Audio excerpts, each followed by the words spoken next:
Thank you so much for that report, Connie. Moving on, there is no known cure or vaccine for the MERS virus yet.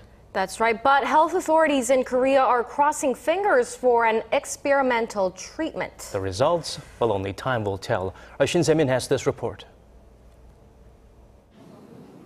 Patients 35 and 119, both of whom are in their 30s, have both received injections of an antiserum comprised of antibodies and donated blood from 2 people who beat the virus. The Health Ministry's MERS control tower made the announcement Tuesday and said the patients are being monitored closely. The method has been used before, but not widely, and it's the first application of the immunotherapy for MERS in Korea.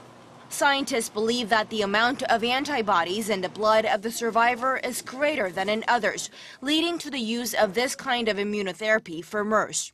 During the Ebola and SARS outbreaks, doctors used a similar kind of blood-based therapy as there were no readily effective drugs or vaccines available.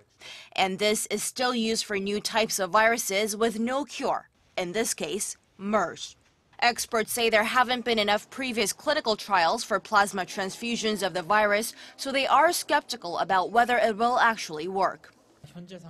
It's a burden for the medical institutions in charge of the transfusions, as there isn't enough clinical evidence to support the idea of blood transfusions as a treatment for the virus.